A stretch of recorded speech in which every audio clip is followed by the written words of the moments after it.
안녕하세요. 책나들입니다. 오늘은 선상곡 작가님의 단편소설 잔영을 읽어드리겠습니다. 이 작품은 애정소설이지만 뭔가 품격이 느껴지기도 하고 아련함이 남기도 합니다. 주인공이 정말로 사랑하고 있구나 라는 생각이 들 때 그 순수성에 우리는 더 빠져들 수밖에 없는데요. 그런 의미에서 이 소설은 독자의 마음을 한층 끌어당깁니다. 그래서인지 다 읽고 나서도 잔상처럼 행복한 여운이 남는 작품입니다. 제목처럼 한동안 사랑의 감정에 시달리게 하는 소설 잔영. 지금 바로 이야기 속으로 들어가 보겠습니다.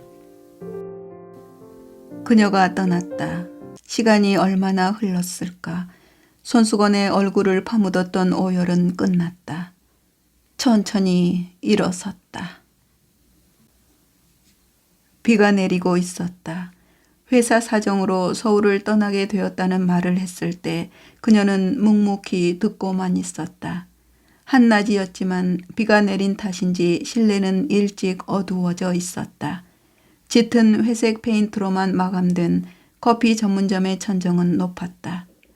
벽면에 일정한 간격으로 늘어선 우윳빛 조명등이 별로 높지 않은 명도로 공간에 머물러 있었다. 한참 만에 그녀가 물었다. 언제? 5월 11일자입니다. 대답하는 내 목소리도 불빛 명도처럼 낮았다. 주변을 의식한 탓도 있었지만 낮게 말해야 했던 버릇은 습관으로 굳어진 지 이미 오래였다. 며칠 전 본사에서 지방도시에 있는 지사로 발령이 났다는 말을 듣는 순간부터 나는 흔들리기 시작했다. 무거운 압력으로 다가오는 어떤 운명의 힘을 벗어나리란 각오로 일부러 희망했던 전보였다. 그녀의 곁을 맴돌지 않겠다는 다분히 오기 섞인 결정이었지만 분별 없었다는 자책이 심심찮게 고개를 들었다. 절반은 후회였다. 이렇게 그녀를 만날 수 있는 시간이 만들어진 것은 며칠 고심 끝에 용기를 낸 덕분이었다. 내 전화를 받은 그녀가 선뜻 어디로 가면 되느냐고 물었다. 망설임 없는 침착한 목소리는 미처 예상하지 못한 일이었다. 약속 장소에 그녀는 나보다 먼저 나와 자리에 앉아 있었다. 잘 됐구나. 제가 원했습니다. 무엇인가를 끝내고 싶다는 굳은 의지처럼 그렇게 말하고 있었지만 실은 거짓말이었다. 나는 그녀의 주변을 떠나 다른 먼 곳으로 가고 싶지 않았다. 전보가 결정된 뒤에 나타난 이 어이없는 상황이 거짓말 같은 현실이 되어 있었지만 그것은 이미 내가 저지른 일이었다. 주문한 커피가 만들어졌다는 버저가 드르륵 소리를 냈다. 울적한 심사를 자극하는 듯 들리는 소리가 무겁기만 했다. 그 버저를 들고 카운터로 간다. 플라스틱 쟁반에 따뜻한 커피잔이 종이 냅킨 위에 얹혀 있었다. 그 옆에 작은 잔에 담긴 에스프레소. 한동안 우리는 말없이 커피를 마시고 있었다. 이 쓴맛, 이 쓰디 쓴맛. 마치 독약인 듯 진한 액체를 깔짝거리는 내 모습을 그녀가 넘겨본다. 울컥 그 맛처럼 쓰디쓴 내 오기를 그녀가 이해해 주기를 바라는 마음이 솟구친다. 벽 유리창에 빗물이 흐르고 있었다. 소리는 들리지 않지만 비는 내리고 있는 모양이었다. 흐린 풍경이 주변 사람들이 내뱉는 언어의 톤을 더 상승시키는 것만 같았다. 우리 둘만 있다면 좋겠다는 생각을 한다. 별 말 없이 앉아있는 시간이 길었다. 나갈까요? 내가 물었다. 이렇게 만난 시간을 허비하고 싶지 않았기 때문이었다. 비가 내릴 망정 둘만의 시간이면 걷는 것도 나쁘지 않을 것 같았다. 차라리 흠뻑 비에 젖는다면 더 좋겠다는 생각도 있었다. 그래. 뜻밖의 대답이었다. 그 순간 심장이 쿵쿵 박동 소리를 내기 시작했다. 도시의 거리를 걷는 곳도 좋다. 아니면 인적이 없는 곳에서 나란히 팔짱을 끼고 우산 하나에 함께 걷는 것도 좋겠다. 그 생각이 떠오르자 나도 모르게 얼굴이 화끈 달아오른다. 간절한 미래를 준비하지도 않았으면서 그녀와 함께 세상 한복판에 내동댕이 쳐진 상상을 하다니 나는 고개를 흔들었다. 기차 탈까? 그녀의 얼굴에서 살짝 미소가 스쳤다. 멀리 가보자는 말이었다. 그녀의 입에서 처음으로 그리고 비로소 듣게 된 말이었다. 망설일 이유가 없었다. 커피집을 나와 곧바로 택시를 타고 청량리역에서 내렸다. 비는 계속 내리고 있었다.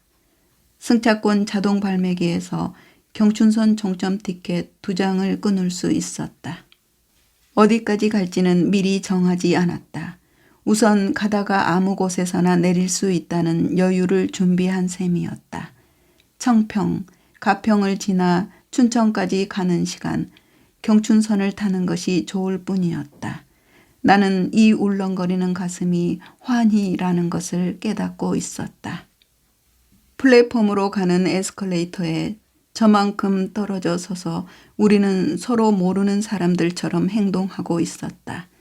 서둘러 기차에 오르기까지 그녀에게는 평소와는 다른 어떤 결기가 있어 보였다.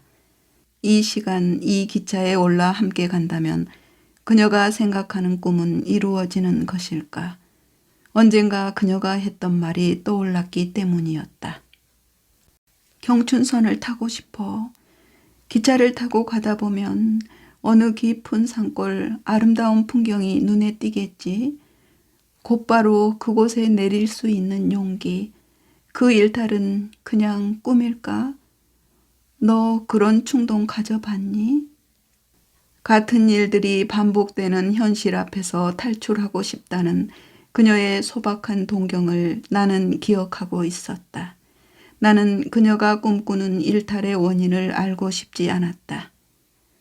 언제 같이 경춘선을 탈까요? 그런 말도 하지 못했다. 그 말을 하지 못한 이유는 있었다. 그녀가 그런 자리에서 준비하는 것은 단 하나, 이별의 준비일지도 모른다는 불안감 때문이었다. 그 막연한 예감은 내 곁을 떠나지 않고 늘 존재해 있었다. 오늘이 그날일지도 모른다. 우연이었지만 그녀가 먼저 경춘선을 타자는 말을 꺼냈다는 것이 그 불안한 마음을 천천히 확인시키고 있는 것만 같았다. 나는 전보 인사를 이미 마쳤고 사무 인수인계도 끝낸 뒤였다. 짐을 꾸리고 이동하기까지 월요일 하루 연가를 냈으므로 시간은 넉넉한 편이었다. 그녀가 창가에, 내가 그 앞쪽에 자리 잡고 앉았다. 서로 모르는 사람들이 그러하듯이 무심한 관심 없는 타인처럼 그녀는 창밖만 바라보고 있었다. 그녀를 방해하고 싶지 않았다. 나처럼 그녀도 젖은 몸이었다. 그제야 우리는 우산도 없이 황황히 움직였다는 것을 알 수 있었다.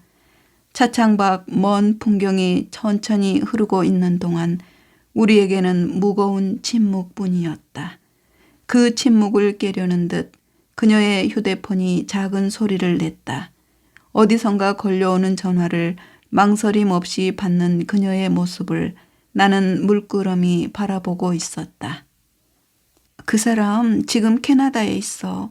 일 마치면 곧 올 거야. 그녀가 앞에 앉은 나를 전혀 의식하지 않고 누군가에게 한 말이었다. 외국에 나가 있는 그라는 사람. 짐작할 수 있는 일이었지만 나는 그녀의 분위기에 전혀 동조할 수 없는 타인일 뿐이었다. 그녀가 전화기를 닫으면서 가볍게 한숨을 쉬었다. 알 수 없는 근심을 지닌 것이 분명해 보였지만 그녀에게 잠시 찾아온 여유, 그 여유 안에서 결코 자유롭지 않은 것만은 분명해 보였다. 그 한숨은 아마 나 때문이었는지도 모른다는 생각이 무겁게 스며들기도 했다. 창밖으로 시선을 돌렸다. 비가 그치려는지 풍경들이 또렷해지기 시작하고 있었다. 곧 비가 그쳤네. 우리 더 가지 말고 다음 역에서 내리자. 괜찮지? 전화 때문인가? 그녀가 오랜만에 나를 향해 하는 말이었다. 가다가 내릴 수 있는 곳. 그녀가 괜찮느냐고 물었지만 비 그친 창밖을 보고 이미 작정한 일이었음은 분명했다. 그 말을 따를 수밖에 없지만 조금은 불만이었다. 이보단 멀리, 좀 더 멀리 가기를 비는 마음 때문이었다. 차임벨이 울리고 무슨 역인가를 알리는 안내 방송이 들렸다. 잠시 후 천천히 기차가 멈췄고 그녀는 기다렸다는 듯 자리에서 일어섰다. 나도 그 뒤를 따라 일어설 수밖에 없었다. 언젠가 말했던 일탈의 한복판을 착지하기 위한 당당한 그녀의 모습이었다. 어떤 작정을 위한 동요는 아닐까 생각하니 조금은 두려워지는 마음이었다. 내가 먼저 떠나겠다고 오기를 부렸던 것을 생각하면 종잡을 수 없는 모순이었다. 마치 기다렸다는 듯 나를 떨쳐버리는 수순인지도 모른다는 생각이었다. 그러나 나는 그 생각을 금방 지워버리기로 했다. 지금 이 시간 그녀와 함께 있다는 것이 더 중요하다는 생각을 굳혔기 때문이었다. 역사 밖은 낯설었다. 가평을 지난 어느 작은 소읍이었다. 무작정 걸었다. 비 그친 거리에 우산을 접은 사람들이 스쳐 지나갔지만 아무도 우리를 의식하지 않고 있었다. 그 생소함이 우리를 지켜주고 있는 셈이었다. 멀리 강물이 보였다. 강의 위치와 이름을 알리는 팻말이 서 있었다. 강으로 이어진 한적한 길을 우리는 약속이나 한 듯 걷고 있었다. 강물은 비 그친 습기를 머금고 촉촉이 젖어 있었다. 옷깃에 스미는 바람이 조금 차가웠다. 그녀의 옆모습이 추워 보였다. 우리가 만난 날 그녀가 먼저 말을 꺼내기 시작했다. 가을이었지? 트럼펫 주자 크리스 보트의 내한 공연이었다. 내 옆자리에 한 여인이 앉아 있었다. 그녀의 일행은 없어 보였다. 혼자인 그녀는 연주 내내 눈을 감고 있었다. 눈을 감고 음악을 듣는 모습, 잘생긴 트럼펫터에게 쏠리는 관심을 억제하는 모습으로 보였던 것은 내 추측일 뿐이었다. 엠마뉴엘을 연주할 때였다. 그가 눈물을 흘리고 있었다. 훔쳐본 내 시선에도 그녀는 눈물을 닦을 생각을 하지 않고 있었다. 음악의 연주보다 내가 그녀에게 더 감흥이 밀리는 묘한 분위기였다. 손수건을 내밀었다. 두고두고 생각해도 왜 그랬는지 모를 나의 행동이었지만 그녀는 아무 말 없이 내 손수건을 받아주고 눈물을 닦았다. 젊은 청년의 친절을 거리낌 없이 받아준 셈이었다. 그 공연이 끝났을 때 저를 불러 세우셨지요. 그러지 말았어야 했지. 그 말뜻을 나는 알고 있었다. 손수건을 건넸던 친절을 답례로 그녀가 음악회가 끝나자 커피를 마실 수 있느냐고 물었다. 가까스로 구한 티켓으로 연주회 장에 나갔던 나였지만 그녀가 나처럼 왜 혼자인지는 궁금하지 않았다. 다만 찻집에 앉았을 때 걸려온 전화를 받으면서 곧 돌아가겠어요 하고 차갑게 말하는 소리를 들었다. 그것으로 짐작만 했을 뿐이었다. 밤이 깊어가는데 에스프레소를 주문한 나를 본 그녀가 불면을 염려하는 말을 했다. 악기 연주 때문입니다. 악기를 연주하나요? 트럼펫입니다. 그래요? 그녀의 눈이 빛났다. 트럼펫을 연주한 뒤면 쓰디 쓴 담배가 꿀맛이라고 합니다. 전 담배를 피우지 않기 때문에 그 맛은 잘 모르지만 대신 진한 커피 에스프레소를 즐깁니다. 맛은 환상적이죠. 그 말에 그녀가 고개를 끄덕였다. 한참 뒤 슈트가 잘 어울리네요. 나를 물끄러미 바라보며 했던 말이었다.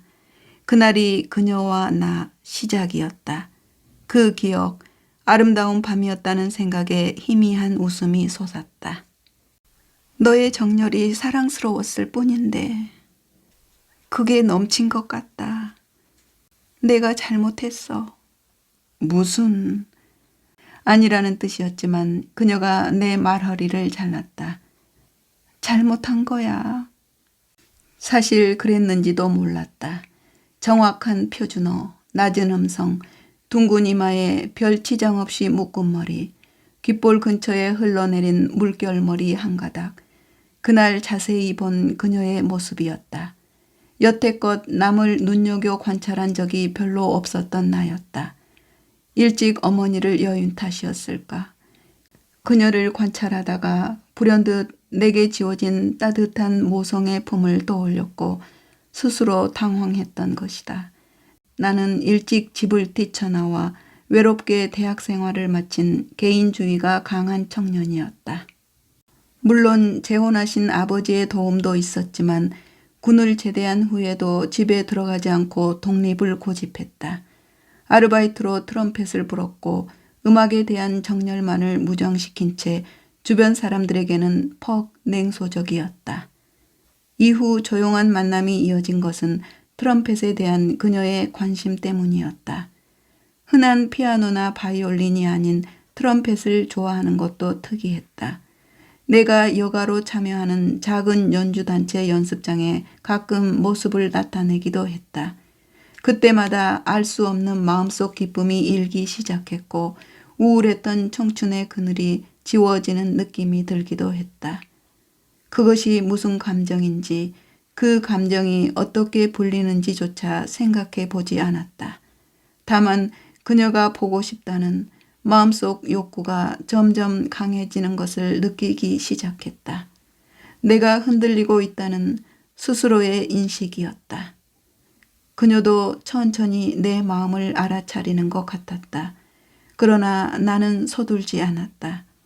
어느 날 만남이었다. 그녀의 모습에 나도 모르게 흐려진 눈앞. 그녀가 물었다. 왜 우니? 옆모습 때문입니다. 그녀가 나를 빤히 바라보고 있었다. 좀처럼 정면으로 응시하지 않는 그녀의 습성이 있다는 것을 그때 깨달았다.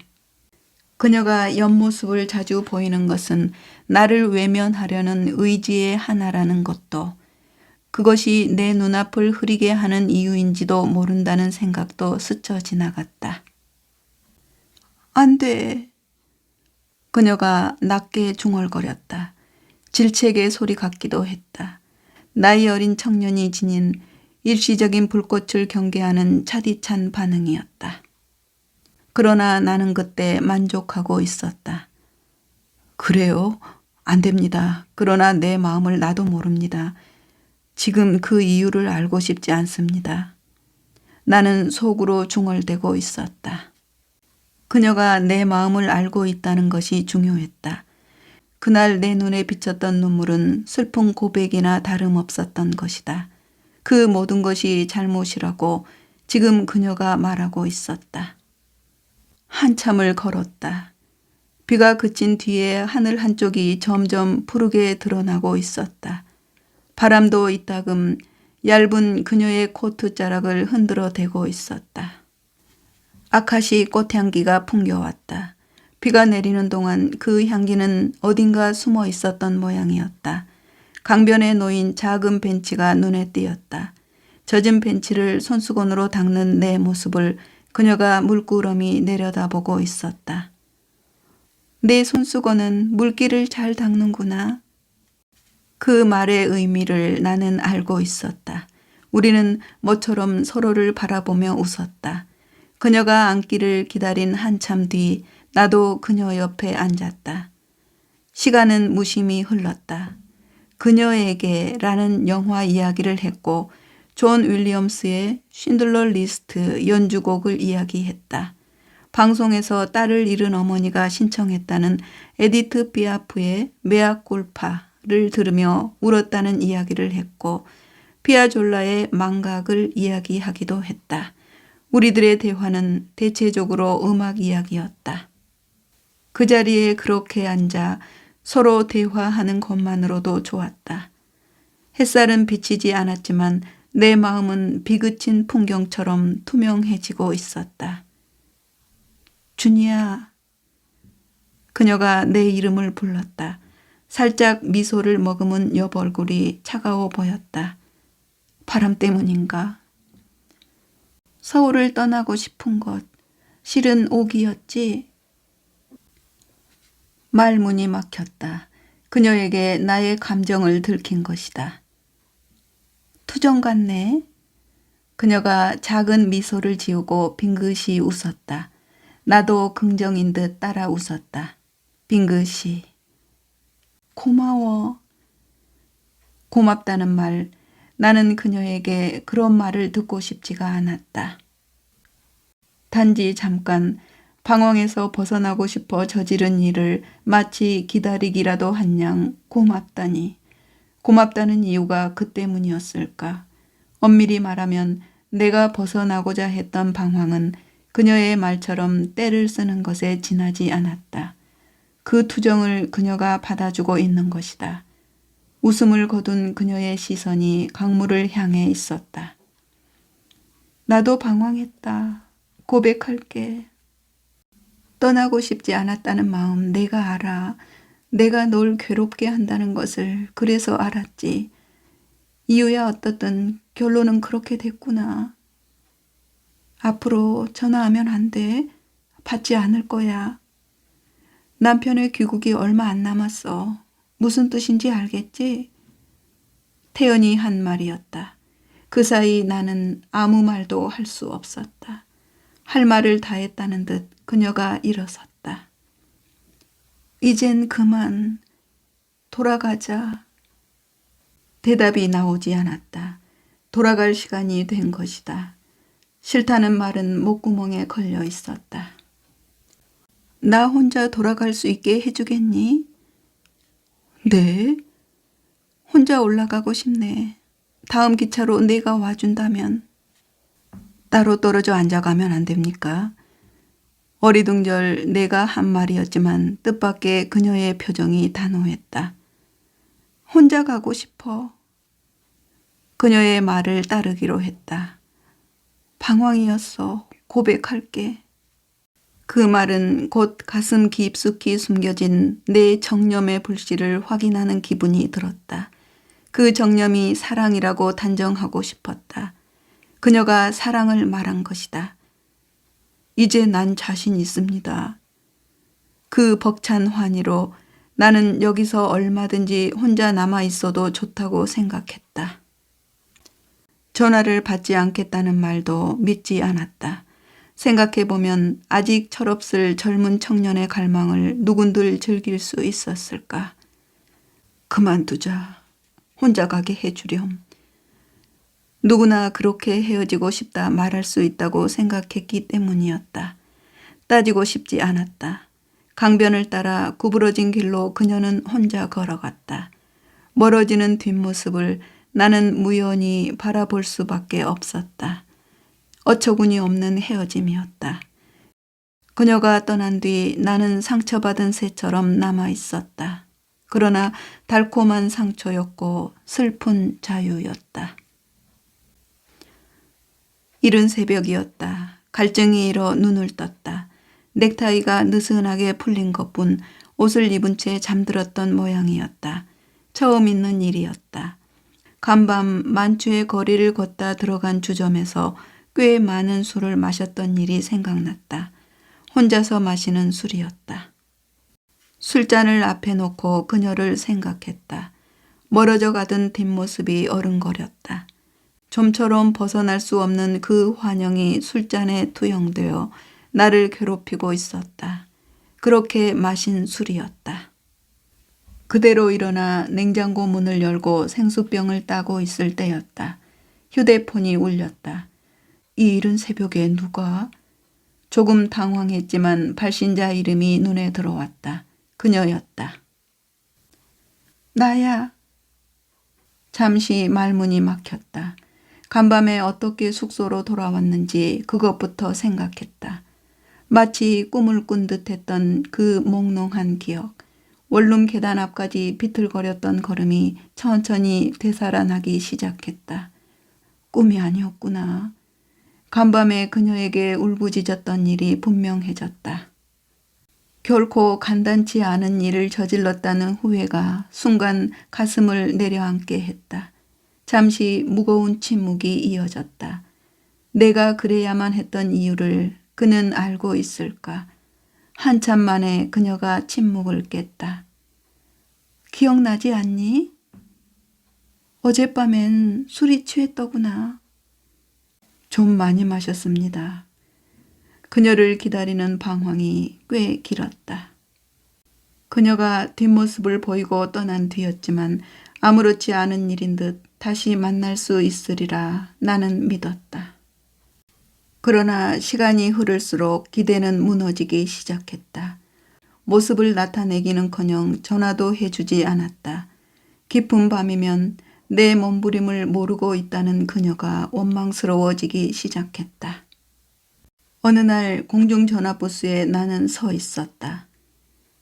저 서울에 올라가겠습니다. 그렇게 말할 작정이었다. 망설임이 길었다. 전화하면 안 돼. 받지 않을 거야. 그녀가 남긴 말이 떠올랐다. 천천히 그녀의 전화번호를 눌렀다. 큰 용기였다. 여보세요? 남자 목소리였다.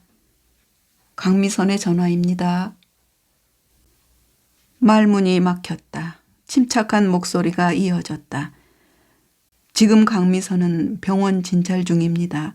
누구시라고 전해드릴까요? 전화를 끊었다. 잘못 걸었다는 핑계를 댔지만 남자는 의심하지 않는 듯했다. 외국에 나가 있다는 그녀의 남편이 돌아온 것이 분명해졌다. 그 뒤로 정말 전화조차 쉽게 할 수 없다는 고통이 남아 있었다. 어디 몸이 불편해서? 병원은 왜? 모든 것이 궁금했지만 시간이 흘러도 그녀는 내게 단 한 번 전화를 하지 않았다. 나는 점점 나 자신조차 이겨낼 수 없는 절망에 빠져가고 있었다. 간밤에 마시기 시작한 술도 그 통증을 이기기 위한 것이었다. 통증은 또 다른 통증을 불러왔다. 결국 그녀의 전화번호를 눌렀다. 지난번처럼 남자가 받지 않기를, 그녀의 남편이 아니기를 빌면서 또박또박 누른 번호였다. 접니다. 그녀가 내 호흡을 알아차리고 있다는 것을 안 순간 했던 말이었다. 더듬거리며 힘들게 했던 말이었지만 술의 힘을 빌린 것도 사실이었다. 한 번만 만나주세요. 마지막입니다. 침대 모서리에 앉아 나는 주절거렸다. 그녀는 주정과 다름없는 내 말을 어떻게 받아들였을까? 누군가 그녀의 곁에 있지 않을까 불안했던 마음은 사라지고 없었다. 그녀의 주변 상황을 아랑곳하지 않고 떠들어댄 내 행동이 생각해보면 얼마나 위험한 짓이었는가. 더구나 늦은 시간에. 그렇지만 언젠가는 나 스스로를 그렇게 내던져야 했던 일이었다고 생각한 것은 오기나 다름없었다.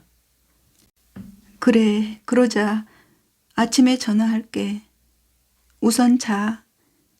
그녀가 달래듯 말했다. 그 말에 비로소 안심하고 나는 잠을 잤을까.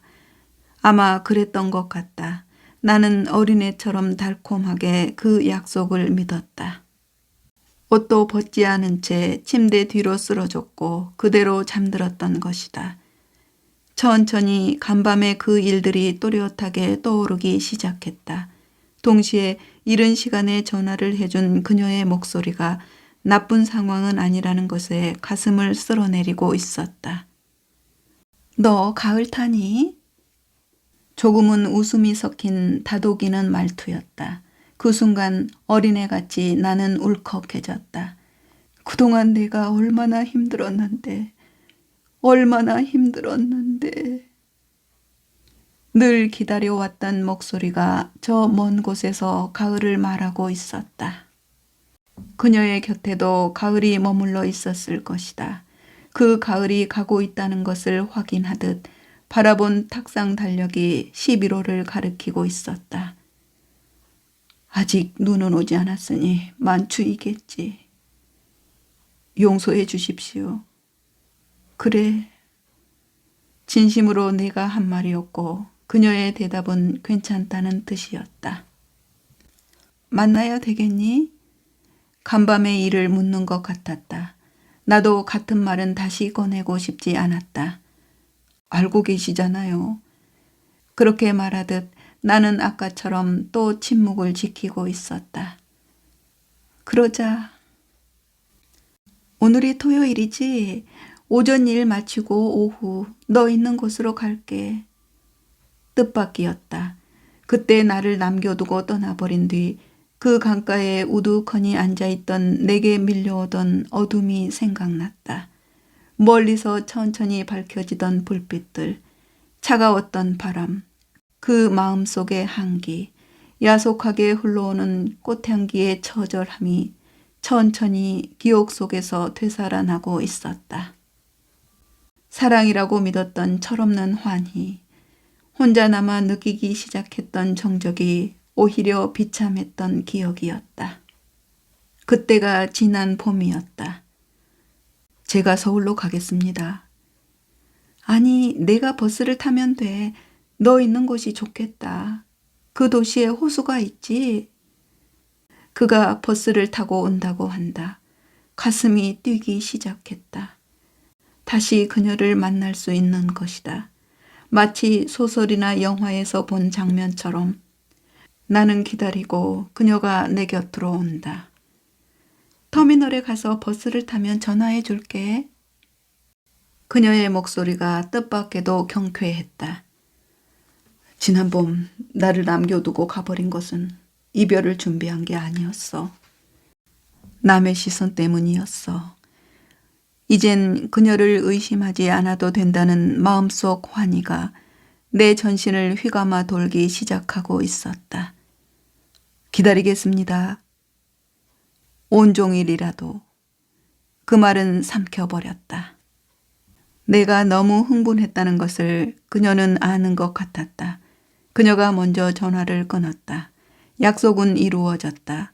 환희가 가라앉았지만 가슴은 여전히 뛰고 있었다. 그녀와의 약속은 언제나 내 가슴을 뛰게 하는 일이었다. 나는 생기에 차 해야 할 일이 생겼다는 것에 바빠지기 시작했다. 드디어 오늘 그녀를 다시 만날 수 있다.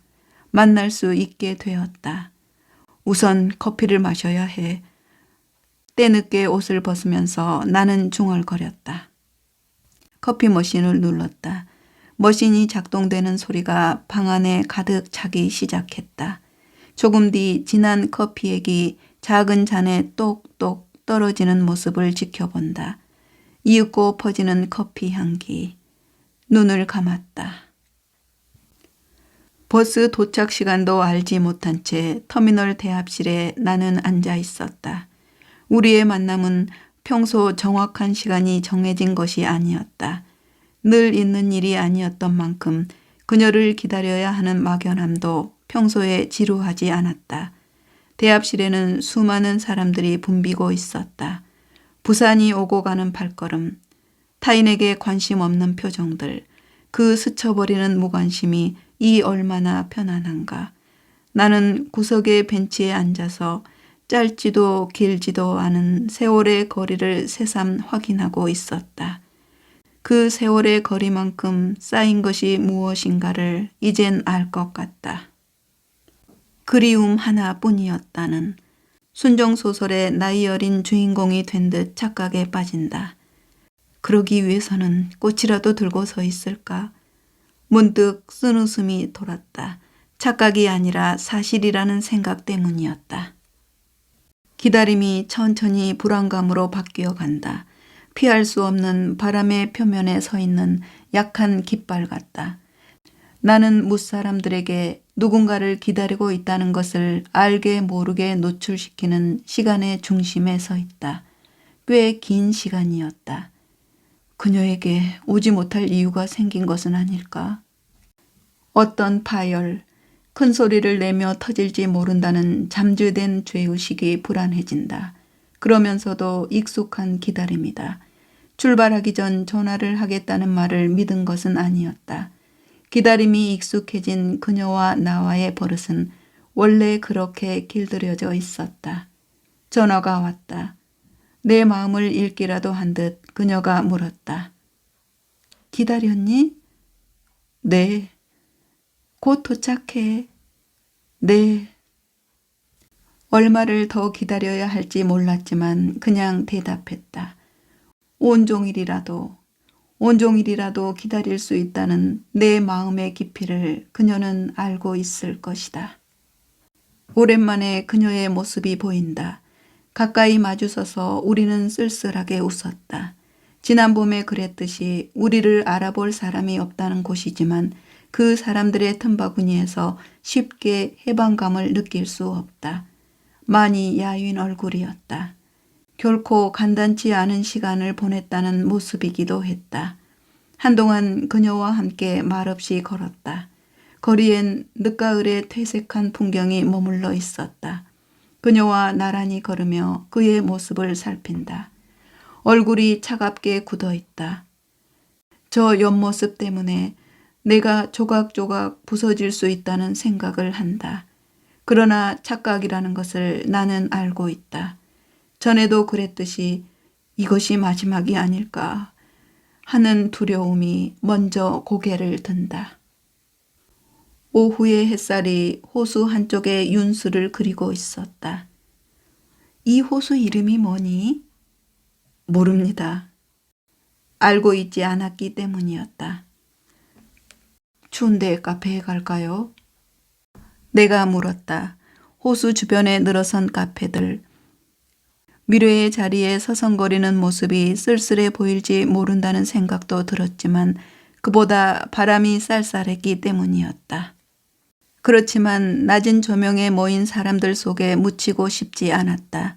그녀도 내 마음과 같았는지 고개를 저어 싫다고 했다. 호숫가를 따라 둘레길은 길게 이어져 있었다.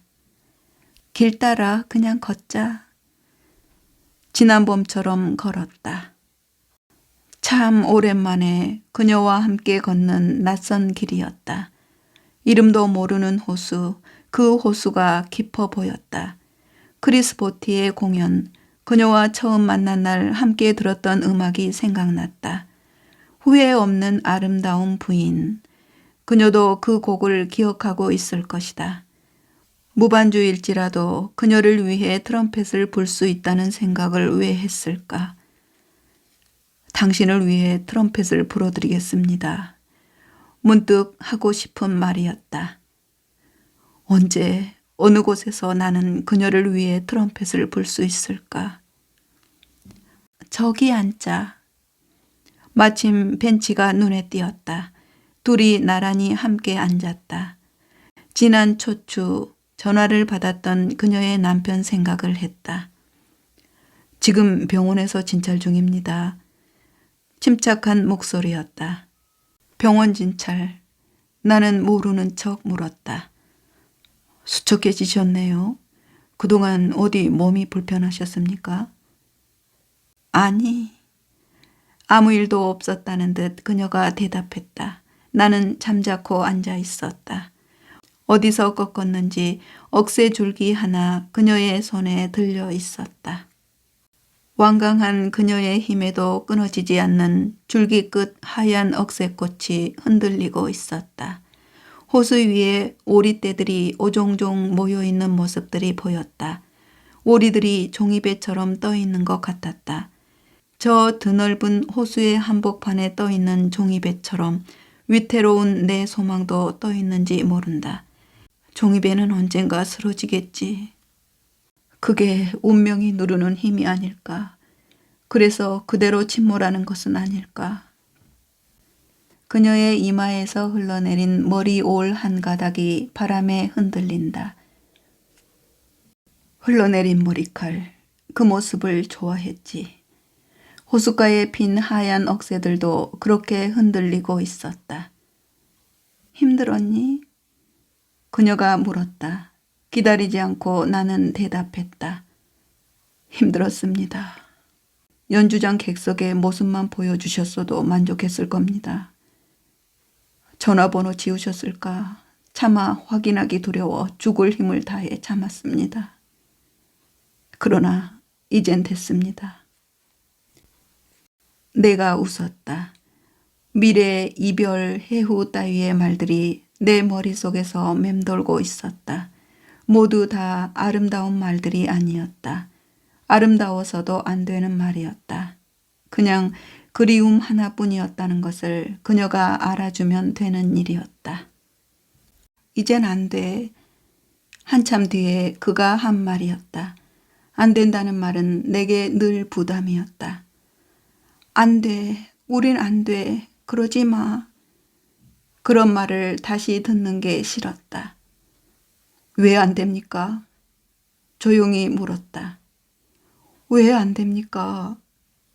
조용히 다시 물었다. 그녀가 고개를 돌려 나를 바라보고 있었다. 수심 섞인 눈이었다. 한참을 응시하던 눈길이 먼 허공을 향해 있었다. 그리고 중얼거리듯 낮은 목소리로 말했다.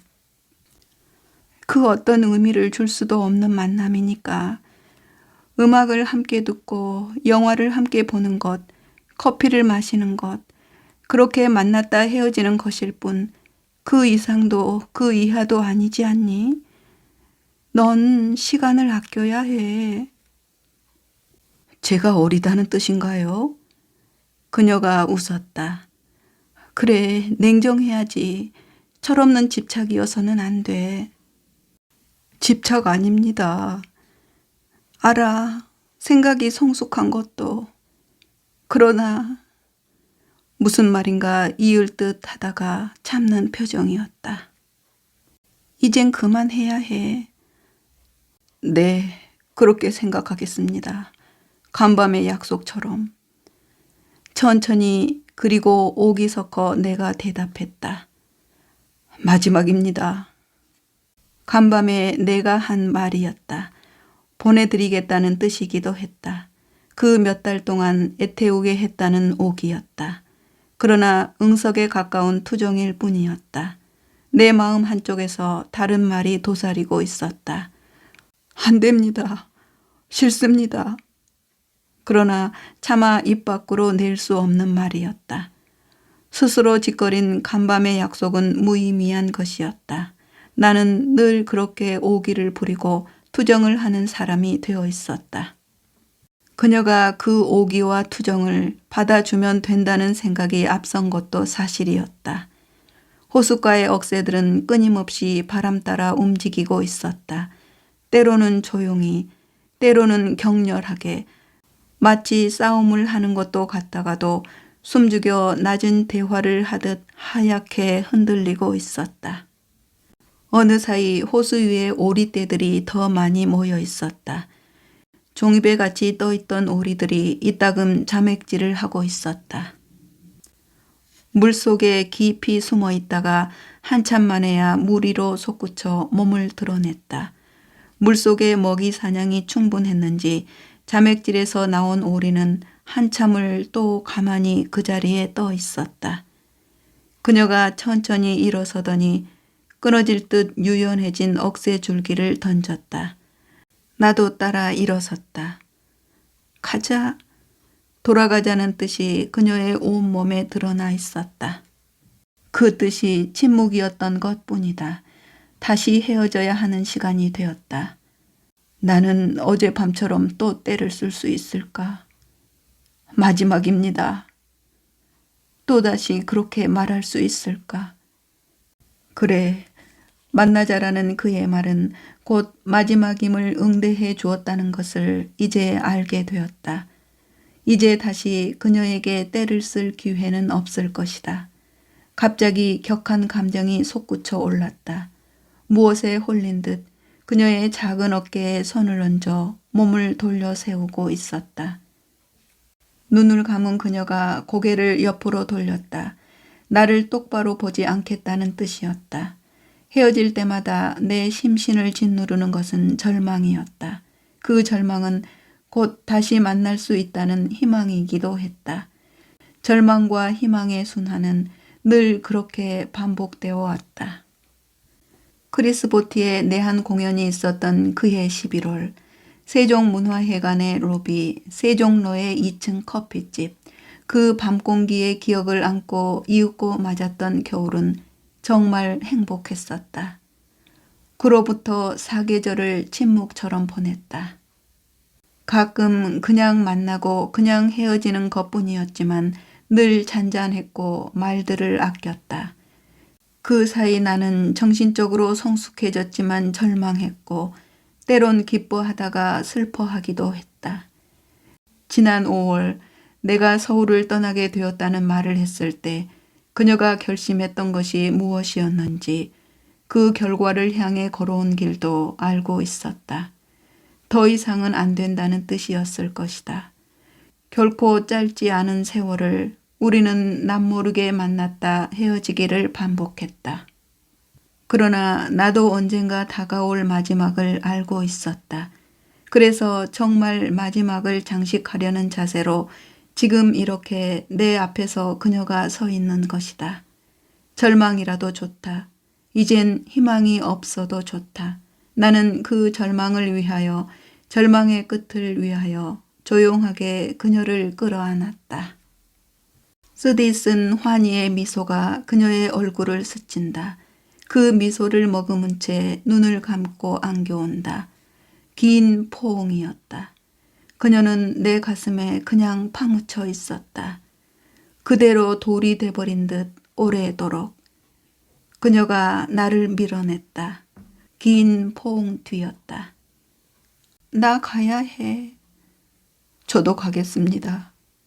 그러지 마. 함께 서울로 가겠다는 내 청을 그녀가 차갑게 거절했다. 조금 전 안겨오던 환희의 미소도 지워버린 얼굴이었다. 늦가을 어둠이 빠르게 내려왔다. 터미널 불빛은 밝았다. 떠나고 돌아오는 사람들, 그 틈에 우리도 섞여 있었다. 군중, 그 안에 우리는 아무도 눈여겨보지 않은 존재일 뿐이었다. 레스토랑에서 저녁을 먹자는 배고프다는 욕구조차 거절한 그녀에게 버스 티켓을 건네줄 수밖에 없었다. 티켓이 완전히 구겨지도록 손에 꼭 쥔 그녀의 표정이 차갑게 굳어 있었다. 아무 말도 하지 마. 기쁘게 날 보내줄 수 있지? 고개를 끄덕였다. 그녀의 말처럼 기쁘게 아무 말도 하지 않고 보내줄 수 있다는 뜻이었다. 일주일 뒤 가족들 모두 이민을 가. 남편은 3년 전 캐나다에 미리 가 있었어. 지난 봄에 가야 했는데 내 건강이 따라주지 못해 미뤘던 거야. 너에게 말하지 않고 그냥 떠나려 했던 벌을 받은 건지 몰라. 그 무렵 귀국했던 남편이 내 전화를 받았다는 것을 알고 있었어. 12월이면 먼 나라 하늘 미치겠지. 너를 잊을 수 있을 거야. 몸을 돌려 걷기 전에 그녀가 천천히 그러나 또박또박 해준 말이었다. 그 순간 주변의 움직임이 한꺼번에 멈춰버린 느낌이 들었다. 현기증이 일었다. 그녀가 버스 게이트 안으로 걸어가고 있었다. 잠깐 멈춰서서 돌아봐 주기를 바란 것도 순간이었다. 그녀가 차에 올랐고 기다렸다는 듯 버스는 움직였다. 한 발자국도 움직일 수 없었다. 마치 꿈을 꾼 것 같았다. 이젠 끝났는가? 내 청춘의 환희는, 방황은 여기서 끝이 났는가? 쓰러지듯 나는 의자에 주저앉았다. 그제야 참을 수 없는, 정말 참을 수 없는 오열이 터져 나왔다. 네, 이야기는 여기까지인데요. 우리가 소설을 읽는 재미가 여러 가지 있을 텐데요. 그중 은밀함도 중요한 요소이지요. 왜냐하면 소설을 읽는다는 건 온전히 혼자만의 시간이기도 하니까요. 그 은밀함이 사랑이라면 더할 나위 없겠지요. 만약 그런 사랑을 꿈꾸었거나 잔영 같은 사랑의 옛 그림자가 남아있다면 오늘 반추해보는 귀한 시간 되셨길 바라며 오늘도 사랑 가득한 하루 되시길 바랍니다. 고맙습니다.